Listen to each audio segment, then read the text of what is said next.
এই যেগুলো তুমি কি করছিলা, সাদকা খরচ করছো আল্লাহর পথে, ফাআমদাইতা সেটা তুমি আখিরাতে পাঠাইছো, সেটা পৌঁছছে। এই তিনটা তোমার।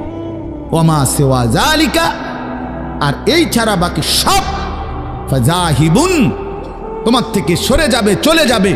ও তারিকুহু লিন্নাস, মানুষের জন্যই রেখে যাবে। কি অসাধারণ হাদিস, কি চমৎকার ভাবে নবীজি ব্যাখ্যা করে বুঝাইছেন। ইয়াতবাউল মাইয়িতা সালাসাতুন ফায়ারজিউ ইসনান ওয়া ইয়াবকা ওয়াহিদুন। নবীজি বলেন মানুষের কবরস্থানে তিন জিনিস তার সাথে যায়, দুইটা ফিরে আসে, একটা থেকে যায়। একটা থেকে যায়, যাওয়ার সময় যায় তিনটা। এক নম্বর মালুহু ওয়া আহলুহু ওয়া আমালুহু, তার কিছু মাল, ওই যে লাশের খাটিয়া, আগরবাতি, এই জাতীয় সামান্য কিছু মাল তার, এগুলো তার সাথে যায়। তার পরিবারের এলাকার কিছু সদস্য সাথে যায়, আর তার সারা জিন্দিগির আমল সাথে যায়। তো ফায়ারজিউ আহলুহু ওয়া মালুহু, অতঃপর তার মাল আর তার বংশধর ফিরে চলে আসে। ওয়া ইয়াবকা আমালুহু, কবরে শুধুই তার আমলটুকু থেকে যায়। কি সুন্দর হাদিস, চিন্তা করে দেখেন। রাসূলুল্লাহ সাল্লাল্লাহু আলাইহি সাল্লাম বলেন, নবীজি বলেন, লাউ আন্না লি ইবনি আদামা ওয়াদিয়াম মিন যাহাবিন।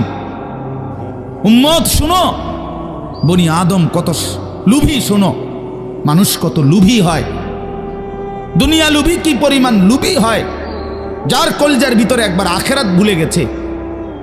বিশ্বাস করেন ভাইয়া, ছেলেরা তোমরাও বোঝো ভাইয়া, দুনিয়া যার কলজার ঢুকছে, নারীর লোভ, সম্পদের লোভ, অর্থের লোভ, নেতাগিরির লোভ, তো আল্লাহ রাসূল সাল্লাল্লাহু আলাইহি সাল্লাম বলেন, এই দুনিয়া লুভিকে, বনি আদমকে যদি একটা পাহাড় পরিমাণ স্বর্ণ দেওয়া হয়, লা আহাব্বা আন ইয়াকুনা লাহু ওয়াদিয়ান, সে মনে মনে চাইবে যদি তাকে দুইটা পাহাড় স্বর্ণ দেওয়া হইতো। একটা পাহাড় মানে কি 200 কেজি মাটি। হ্যাঁ,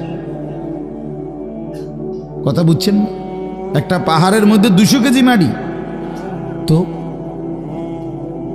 টনে টনে মাটি, টনে টনে, মিলিয়নে মিলিয়নে মাটি। মদিনার উহুদ পাহাড় 8.5 কিলোমিটার লম্বা, এত বড় পাহাড়, এত দূরত্ব, এত উঁচা, যে মসজিদে নববীর এখান থেকে, বারান্দা থেকে, সেহান থেকে দাঁড়াইলেই কি দেখা যায়? উহুদ পাহাড় দেখা যায়, প্রায় 4 কিলো 4.5 কিলো দূরে, কিন্তু এখান থেকে স্পষ্ট পাহাড় দেখা যায়, এতটা উঁচা। এত উঁচু, এত লম্বা পাহাড় স্বর্ণ বানিয়ে দিলে আল্লাহর নবী সাল্লাল্লাহু আলাইহি ওয়াসাল্লাম বলেন সে আরো একটা চাইবে। এরপরে নবী বলেন, শোনো বনি আদম, লান ইয়ামলা ফাহু ইল্লা তুরাব, হায় বনি আদমের মুখ ভরবে না কবরের ওই মাটি মুখে মারা পর্যন্ত। লান ইয়ামলা ফাহু ইল্লা তুরাব, তার মুখ ভরবে না কবরের মাটি ঢুকা পর্যন্ত। আরে শুনেন আশ্চর্য কথা, ছেলেরা বোঝো, শোনো মিয়া, বাবারাও শোনেন। আশ্চর্য কথা হলো, এই যে হাদিস, এটা আমি বললাম না যে বনি আদমকে যদি একটি পাহাড় স্বর্ণ দেওয়া হয়, সে আরেকটি পাহাড় চাইবে এবং তার মুখ ভরবে না। কি ছাড়া? বলেন না, কি ছাড়া? এটা তো কি হাদিস, এটা কি? কিন্তু হযরত উবাই ইবনে কাব রাদিয়াল্লাহু তাআলা আনহু, একজন বড় সাহাবীর নাম, সাহাবীদের মধ্যে সবচেয়ে সুন্দর কোরআন শরীফ যিনি পড়তে পারতেন, সাইয়্যিদুল কুররা, কারীদের সর্দার ছিলেন উনি। সাহাবীদের মধ্যে সবচেয়ে সুন্দর কোরআন পড়তেন উনি।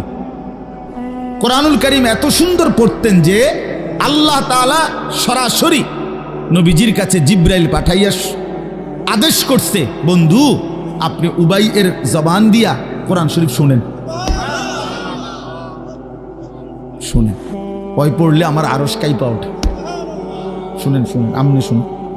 আল্লাহ নবী সাল্লাল্লাহু আলাইহি ওয়াসাল্লাম এই সাহাবীকে ডাক দিয়া বলছে, উবাই ইকরা আলাইয়াল কোরআন, কোরআন শরীফ পড়ো, শোনাও। তিনি বলেন, আমি শোনাবো আপনাকে? আমরাই তো শুনি আপনার থেকে, আপনার সামনে আমি কোরআন পড়বো, এই সাহস তো আমার নাই ইয়া রাসূল। আল্লাহ নবী সাল্লাল্লাহু আলাইহি ওয়াসাল্লাম বললেন, আল্লাহ তাআলা তোমার নাম বলে আমাকে আদেশ করেছেন তোমার জবানে কোরআন শুনতে। উনি 3 বার জিগাইছে কথাইটা। এরপরে আসাম্মানি আল্লাহ, ইয়া রাসূলুল্লাহ, আল্লাহ আমার নাম নিছে? বলে তোমার নাম? আমার নাম? হ্যাঁ তোমার নাম। আমার নাম? বলছে হ্যাঁ তোমার নাম। ফাবাকা, তিনি প্রচন্ড ভাবে কাঁদতে শুরু করছে আর বলছে, হায় নবী, এক গোলামের এর চাইতে বড় সৌভাগ্য আর কি হইতে পারে যে তার মনিব তার নাম নিয়েছে, তার মালিক তার নাম নিছে। এর চাইতে বড় ভাগ্য আমার জীবনে আর কি হতে পারে যে আমার আল্লাহ আমার নাম নিছে।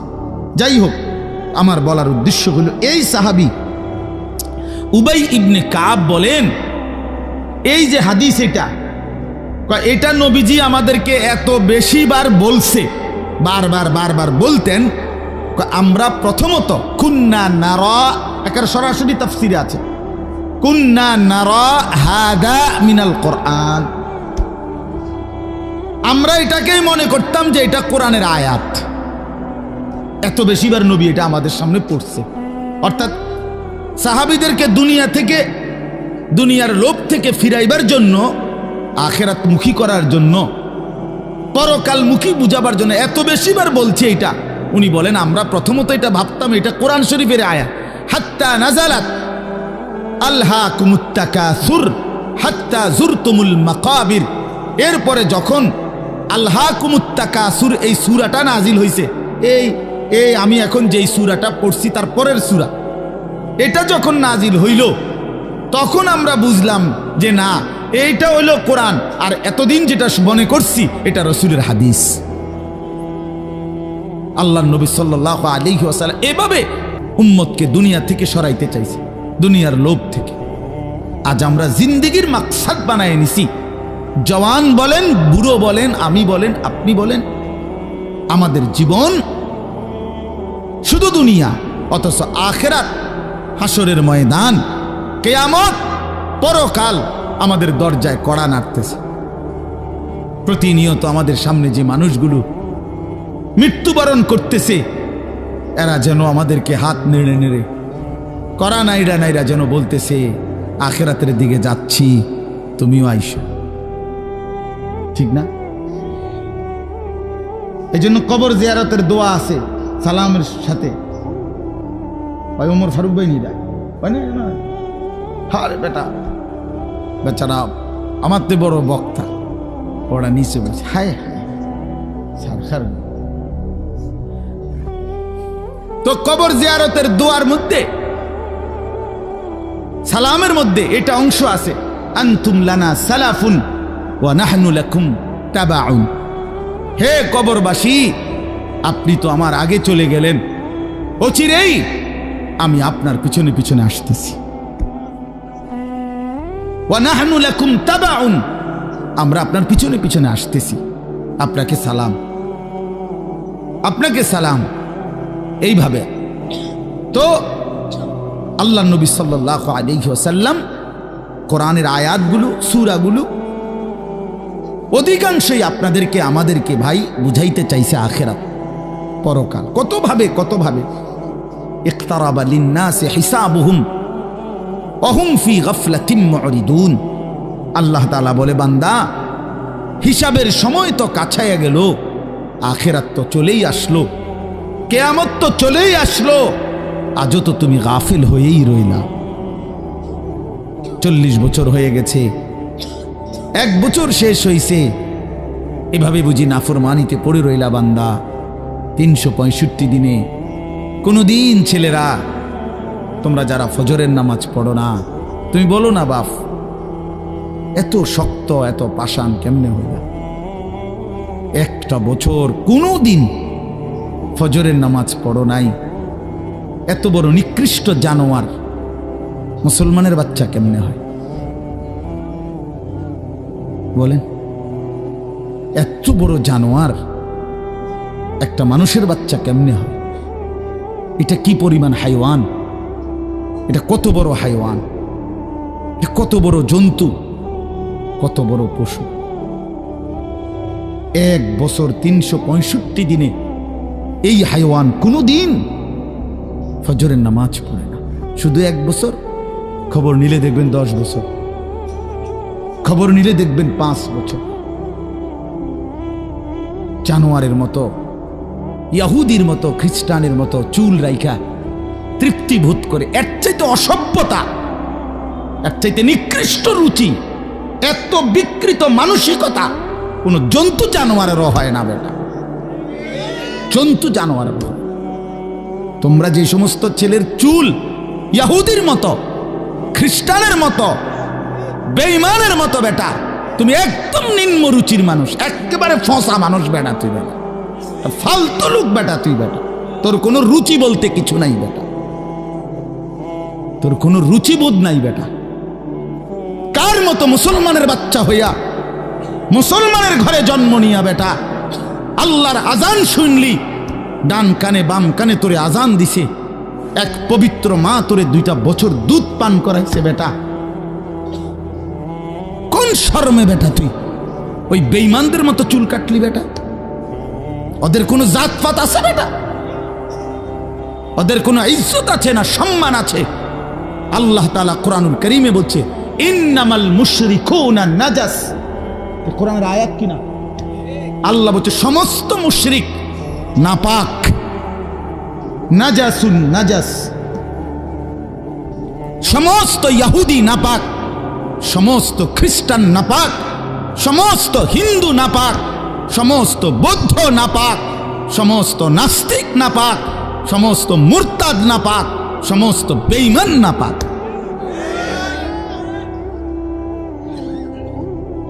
কার মতো বেটা চুল রাখলি বেটা? কারে দেখা বেটা পেশাব করে পানি লস না বেটা?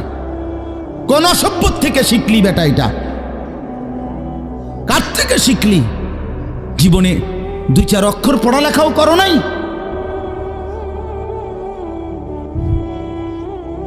2-4 শব্দ পড়ো নাই তোমরা ছেলেরা। মানুষ এত অভদ্র অপবিত্র হয় কেন?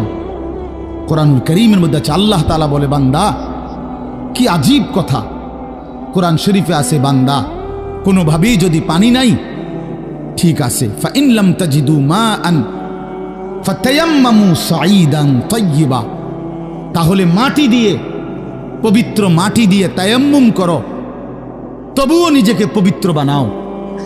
যদি বলি আল্লাহ পানি নাই, ঠিক আছে, তো মাটি দিয়ে হলেও পবিত্র হইতে হবে, এত তাড়াহুড়া কা? পানি আইও, পানি পাই আলোই, এরকম শুরু করলেন। কোরআন শরীফের সরাসরি আয়াত, আল্লাহ তাআলা বলে জানো, ওয়ালাকিন ইউরিদু লিইউতাহহিরাকুম, আল্লাহ বলেন আমি না আমার ইমানদার বান্দাকে সারাক্ষণ পবিত্রই দেখতে চাই। দোস্ত আমার, এটা কোরআন শরীফের আয়াত। ওয়ালাকিন ইউরিদু লিইউতাহহিরাকুম, আমি আমার বান্দাকে পবিত্র, মুমিন আমার সে, ও অন্য কেউ না, ও আমার ইমানদার বান্দা। তো ইয়া আইয়ুহাল্লাযীনা আমানু ইযা কুমতুম ইলাস সালাতি ফাগসিলু ওয়ুজুহাকুম, এই আয়াতের মধ্যে এটা, এই আয়াতের অন্তর্ভুক্ত অংশ এটা। ওয়ালাকিন ইউরিদু লিইউতাহহিরাকুম, ইমানদার পানি নাই, ঠিক আছে, তায়াম্মুম করো মাটি দিয়ে। কেন এমন তাড়াহুড়া? আল্লাহ তাআলা বলে আমি যে তোমাকে পবিত্র দেখতে চাই, আমি কে তোমাকে পবিত্র। ফীহি রিজালুন ইউহিব্বুনা আন ইয়াতাতাহহারু আল্লাহু ইউহিব্বুল মুত্তাহহিরিন। কোরআন শরীফের আয়াত আছে, আল্লাহ বলে বন্ধু আপনার কিছু সাহাবীকে আমি দেখছি, আল্লাহ প্রশংসা করতেছে। মদিনার কুবা একটা এলাকা, যেখানে নবীজি মদিনার মক্কা থেকে হিজরত করে এসে প্রথম ঢুকছিলেন। এই হিজরত করে আইসা প্রথম যেখানে ঢুকছেন, এই জায়গাটার নাম হলো কুবা নগরী। কুবা কি নাম? এ কুবা, এই এলাকার যারা সাহাবী ছিল ওনাদের একটা অভ্যাস ছিল, ওনারা ওই সময় পানির তীব্র সংকট ছিল, পানি কম ছিল আর কি। তো তীব্র পানির সংকট থাকার পরেও ওনারা খাবারের পানি, রান্নার পানি, মানে ভাত তরকারি রান্নার যে পানি আর খাবারের পানি কম খাইতো, কম ব্যবহার করত। এখান থেকে পানি বাঁচাইয়া পেশাব পায়খানার পবিত্রতার জন্য যে পানি দরকার ওইখানে তারা পর্যাপ্ত পরিমাণ পানি ব্যবহার করত, যেন পবিত্রতার মধ্যে কোনো কমতি না হয়। আল্লাহর কসম, এই কথাইটা, তাদের এই আখলাক আচরণটা আল্লাহ এত পছন্দ করছে, কোরআন শরীফের আয়াত নাজিল করে ডাইরেক্ট তাদের প্রশংসায় আল্লাহ বলছে ফিহি রিজালুন, আপনার সাহাবীদের মধ্যে কিছু লোক এমন আছে আমি দেখতেছি ইউহিব্বুনা আন ইয়াতাতাহহারু, যারা ভালোভাবে পবিত্রতা অর্জন করাটাকে খুব পছন্দ করে। আল্লাহু ইউহিব্বুল মুত্তাহিরিন, নবী শুনায়ে দেন এমন পবিত্রতা অর্জনকারীদেরকে আমি আল্লাহও ভীষণ ভালোবাসি।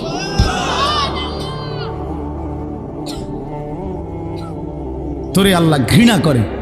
যুবক, তোদের যাদের প্যান্টে পেশাব, তোরা যারা টয়লেট পেপার ব্যবহার করো না, তুই নিকৃষ্ট রুচির মানুষ বেটা, ফালতু বেটা, ফালতু বেটা। চুল কেবল চুলের পিছনের দিকে ফিরাস বেটা, হাইতে মানে এটা কেমন লাগে? হ্যাঁ, সামান্য সামান্য সহপাঠী বা সামান্য সেরকম দার সেরকম লাগতেছে তোরে দোস্ত, জিঙ্গাইলে না বলে সেরকমটা কেডা? সেরকম ঠিক আছে লাগতেছে, আমিও কই, কিন্তু সে কে যার মতো লাগতে আছে? হেইতে কেডা যে যার মতো? সেরকম তো বুঝছি, সেরকমটাকে?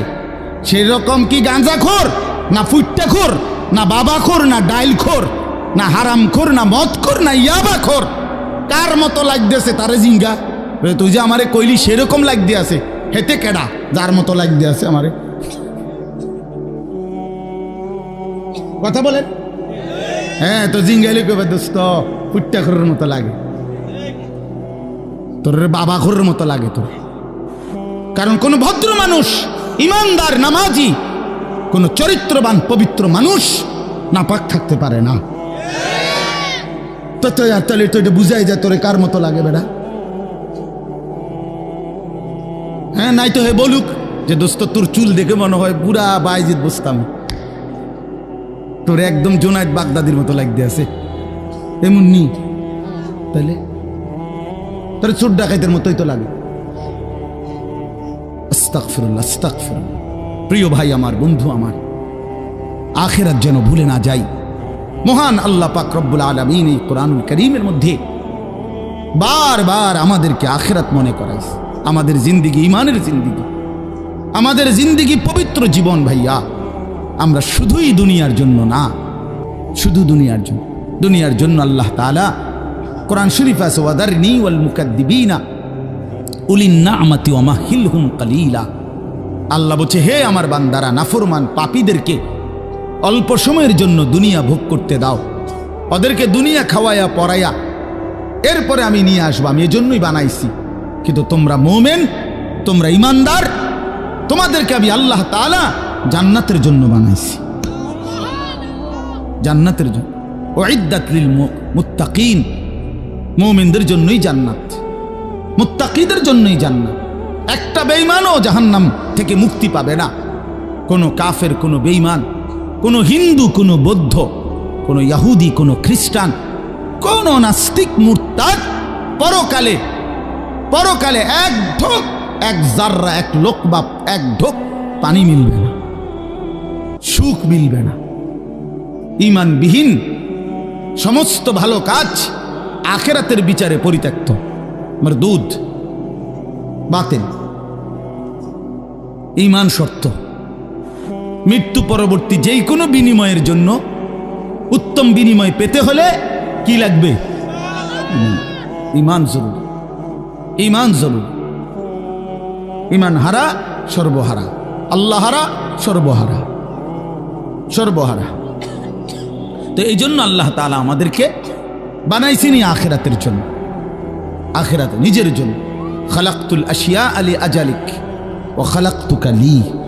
আল্লাহ বলছে, বান্দা গোটা দুনিয়া আমি তোমার জন্য বানাইছি, তোমারে শুধু আমার জন্য বানাইছি। সারে দুনিয়া তেরে লিয়ে, তু সিরফ মেরে লিয়ে। বাহ, এই কথা ভাবলেই তো অবাক লাগে। আমার তো খুব ভালো লাগে যে কয় কি মালিক। हाँ, सारे दुनिया तेरे लिए, तू सिर्फ मेरे लिए। গোটা দুনিয়া বান্দা তোর জন্য, যা বান্দা সবটা দুনিয়া তোরে দিলাম, তোকে শুধু আমার জন্য রাখলাম। তু সিরফ মেরে লিয়ে, তুমি আমার জন্য, তুমি আমার হয়ে থাকবা, আমার সেজদা করবা, আমারে নামাজ, আমার হুকুম পালন করবা। তো দুনিয়া ও ইজ্জতের সাথে আমি আল্লাহ চালাবো, আখিরাতেও তোমারে আমি আল্লাহ সর্বোচ্চ সম্মানজনক রিজিক, সর্বোত্তম জান্নাত আমি নিজে দিয়ে দেব। ফালানুহিয়ান্নাহু হায়াতান তাইয়্যিবাহ ওয়া লানাজজিয়ান্নাহুম আজরাহুম বিআহসানি মা কানু ইয়ামালুন। রব্বুল আলামিন বলেন, দুনিয়াতেও আরামের জীবন দেব, আখিরাতেও সর্বোত্তম বিনিময় দেব। শর্ত কেবল দুইটা, 1 নাম্বার ঈমান, 2 নাম্বার নেক আমল। মান আমিলা সালিহাম মিন যাকারিন আও উনসা ওয়া হুয়া মুমিন। আল্লাহ বলেন, পুরুষ কিংবা নারী যদি ঈমান অবস্থায় সবগুলো নেক আমল করতে পারো, আমি আল্লাহ ওয়াদা দিলাম বান্দা, দুনিয়াতেই তোমাকে আরামের জীবন দেব, আখিরাতেও সর্বোত্তম বিনিময় দেব। সুবহানাল্লাহ। চলেন, আমার কথা শেষ। আমার বাপ, আমি এবার তর্জমা শুনাই, তাইলেই কথা শেষ। হাফেজ আমিন ভাই অনেক মহব্বত করছে, এই মাদ্রাসার মাহফিলে আসার সুযোগ হয়েছে, এতটুকুই। আরও উলামায়ে কেরাম, আমাদের আল্লামা মুফতি আমজাদ হুসাইন সাহেব হজরত অনেক অসুস্থ, উনি আজকে অনেক দিন ধরে ডেঙ্গুতে আক্রান্ত। আজকেও আসরের পরে কথা বলছি, খুব আস্তে আস্তে কথা বলে, খুব ক্লান্ত, দুর্বল। তারপরও আমারে বলছে যে আমিন ভাইয়ের মাহফিল আমি একটু লেগে হইল আসমু। আমাদের আজকে যে একজন মাওলানা শেষ বয়ান করবে, আপনার অসাধারণ। আপনাদের ছেলেদেরকে তোমাদেরকে বলি, বাপ আমার অনুরোধ রইল, আমার এই কথাটা রাইখো, তোমরা ওর বয়ান শুনো। আমি নিজেও ওর বয়ান শুনি, আমি নিজেও এর বক্ত। অসাধারণ বয়ান করে সে, হজরত মাওলানা মুফতি ইউসুফ বিন ইকবাল, তার বয়ান চমৎকার একেবারে। আল্লামা মুফতি আরিফ বিন হাবিব যেমন সব কথা হাদিস থেকে বলে, এই নওজোয়ান মাওলানাও ঠিক এরকম অনর্গল রাসূলুল্লাহ সাল্লাল্লাহু আলাইহি সাল্লামের হাদিস বলতে থাকে। হ্যাঁ, এজন্য সবাই ইনশাআল্লাহ এই মাওলানার বয়ান শুনবার চেষ্টা করবেন। তো তরজমাটা শুনেন। আল্লাহ তাআলা মূল বক্তব্য এটাই যে আল্লাহ আমাদেরকে আখিরাত মনে করাইতে চাইছে। কি? কোরআনুল কারীমের 30 নম্বর পারা 101 নম্বর সূরা আল কারিআহ, এই সূরার আল্লাহ বলেন, আল কারিআতু মাল কারিআ। আল কারিআ অর্থ হলো যেটা দরজায় আঘাত করে, খটখট খটখট আওয়াজ করে, এই খটখটকারী। আল্লাহ বলেন মাল কারিআ, বলো তো খটখটকারী বলতে কি? ওমা আদরাকা মাল কারিআ।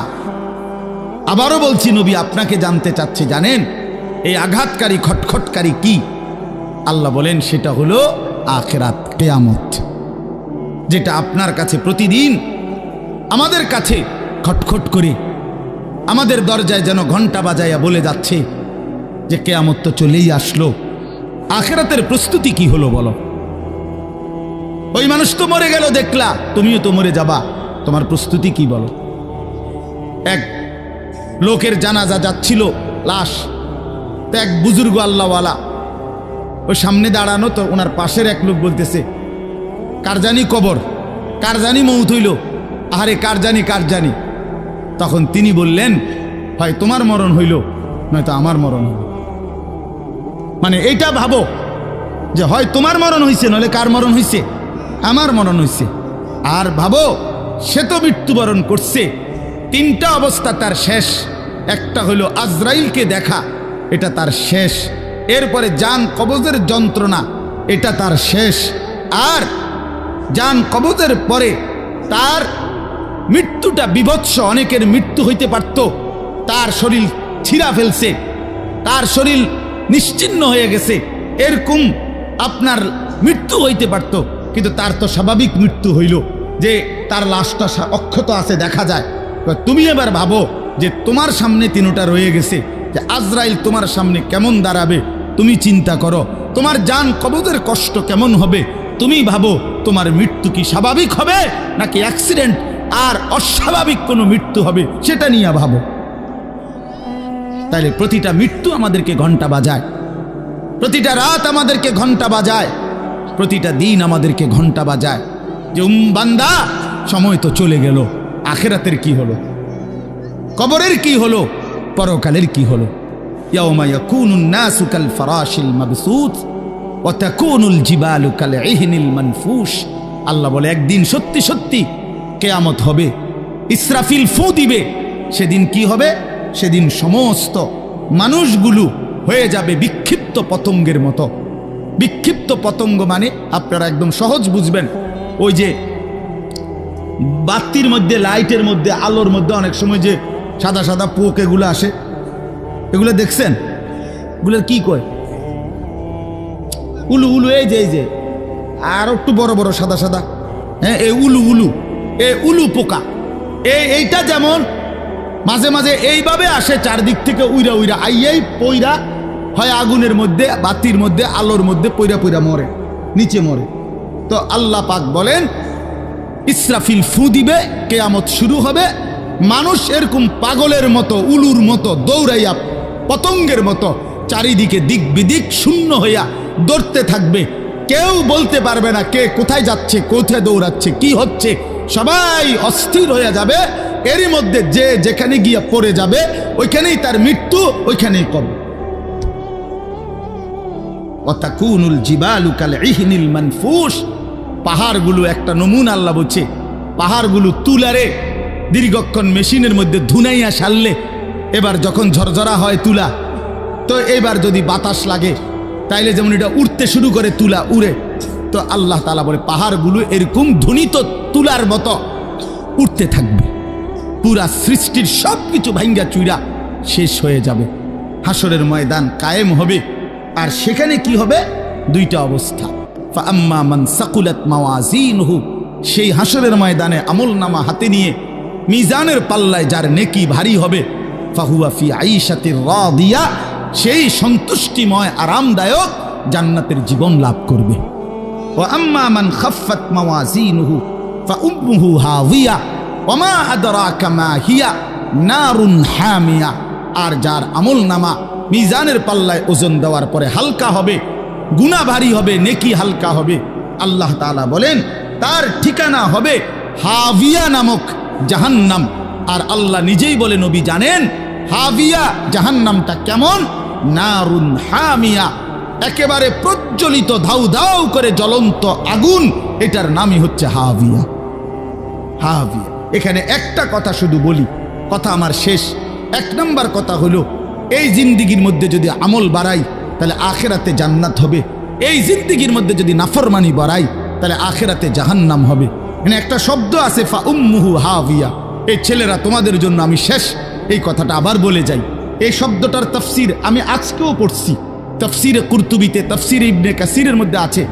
আল্লাহ তাআলা বলছেন ফাউম্মুহু হাবিয়া, নাফরমান পাপীকে হাসরের ময়দানে, এই উম্মুহুর শব্দের অর্থ হলো উম্মু রাসিহি, অর্থাৎ তার মাথার সামনে যে চুল, এই চুল ধরে দাঁড়ানো মানুষটাকে বেইজ্জতি করে নিচে নামাইয়া এরপরে লাথি দিয়া জাহান্নামে ফেলবে। এইটা অর্থ। এই অতএব এই লম্বা চুল, এই বিকৃত চুল ছাড়ো, ছাড়ো, নাই তো জাহান্নামের ফেরেশতা টান দিয়া ধইরা তোরে দাঁড়ানোর থেকে নিচে ফেলাইয়া একটা লাথি দিয়া জাহান্নামে ফেলে দিবে। তখন বুঝবা, তখন বুঝবা। এই জন্য আমি অনুরোধ করলাম, রাগ হইও না, আমি শক্তই বললাম, মনে করো তোমরা এই স্বাভাবিক চুল রাখো, স্বাভাবিক, চারদিকে সমান চুল রাখো। এটা কোনোভাবে এটা অসভ্যতা, এটা ফ্যাশন না, এটা জাহান্নামীদের চিহ্ন ভাইয়া, এটা দাজ্জালের চিহ্ন। দয়া করে আমার এই কথা ফিরাই দিও না, ফিরাই দিও না যুবক। নিয়ত করো ইনশাআল্লাহ। ছেলেরা, ছেলেরা নিয়ত করো, বলো যুবক ইনশাআল্লাহ, পাক্কা নিয়ত করো ইনশাআল্লাহ। তোমাদের যুবক আগামী দিনের জন্য, ইসলামের জন্য রেডি হইতে হবে। তোমরা নামাজ পড়তেই হবে বাবা।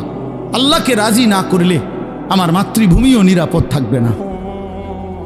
ফিলিস্তিন বহুদিন যাবৎ রক্তাক্ত, রোহিঙ্গা বহুদিন যাবৎ আরাকান রক্তাক্ত, কাশ্মীর বহুদিন যাবৎ রক্তাক্ত। আজ আমার মাতৃভূমিও শহীদ সাইফুল ইসলামের রক্তে রঞ্জিত। এ কথা বেঈমান প্রমাণ করে দিছে। ইসকনের গুন্ডারা, সন্ত্রাসীরা, এই বেঈমানরা প্রমাণ করে দিছে যে মুসলমান সুযোগ পাইলে তোদের কাউরে ছাড়ব না। কি হুজুর, কি পাবলিক, কেউরে ছাড়ব না। হ্যাঁ, বইয়া বইয়া মোবাইল টিপো টিপো, বইয়া বইয়া নারী দেখো। একদিন যখন বেঈমান গর্দানে ছুরি রাখবে, সেদিন বুঝবা আল্লাহ কি জিনিস, আল্লাহ কি জিনিস। এজন্য মরলে যদি ঈমানের সাথে মরতে পারি, সেজদা দিয়ে মরতে পারি, আল্লাহর গোলামি করে মরতে পারি, তো এই জীবন যদি চলেও যায়, রক্তে যদি জমিন ভেসেও যায়, কোনো অসুবিধা নেই। ঠিক কিনা বলেন না কেন? মরণ যখন শহীদে মরণ, খালাস, কোনো সমস্যা নাই। ঈমানের মৃত্যু ব্যর্থ না, শহীদের মৃত্যু ব্যর্থ না। কিন্তু যদি নাফরমানির মৃত্যু হয়, যদি বেনামাজি মৃত্যু হয়, যদি শরীর নাপাক, প্যান্ট নাপাক, নারী দেখতে দেখতে, উলঙ্গ ছবি দেখতে দেখতে, তো এই অবস্থায় যদি তোর মরণ হয় বেটা, কি হবে তোমার? কি হবে বাবা? এজন্য দয়া করে আখিরাতের জন্য প্রস্তুতি নাও, পরকালের সামান বানাও, নিজের আখিরাত সুন্দর করো। আল্লাহ তাআলা আমাদের প্রতিটা ছেলেকে তৌফিক দান করেন। বাবারা, আপনাদেরকেও বলি, 60 বছর 50 বছরে আপনারা আখিরাতের ফিকির করেন, কবরের ফিকির করেন, পরকালের সামান কি হলো সেটার ইন্তজাম করেন। খাট পালং সোফা ফার্নিচার এগুলো যেদূর হইছে হইছে, আমনে শেষ না করলেও এটি ফুলাইনে পরে করব, নাতি নাতনিরা আরো বানাইবো, এটি শেষ হইতো না। পৃথিবীতে আমনে মরার পরও গাছ থাকবো। আমনে মইরা যান, কোনো অসুবিধা নাই, আমনে মইরা দেখবেন গাছ মরছে না সব। পৃথিবীতে আমনে মরার পরেও দুনিয়া থাকবে, কাজে দুনিয়া ওরা বাকিরা করবে, আপনি এবার কবরের সামান করেন। আল্লাহ আমাদের বাবাদেরকে, চাচাদেরকে, বয়স্কদেরকেও আখিরাতের কবরের পুঁজি সংগ্রহ করার তৌফিক দান করেন। মা বোনদেরকে পর্দার ইজ্জতের কদর বুঝার তৌফিক দান করেন। তোমরা ছেলেদেরকে আল্লাহ তাআলা আগামী দিনের ইসলামের জন্য কবুল করে নেন, বলেন আমিন। এই রহিমপুর দারুল আমিন আল ইসলামিয়া মাদ্রাসা আল্লাহ কবুল করে নেন। এশার নামাজ পড়ে আবার যথারীতি বয়ানে বসেন, ওলামায়ে কেরামের নসিহত শুনে একসাথে শেষ করে দোয়া করে যাবেন। আল্লাহ তৌফিক দান করেন।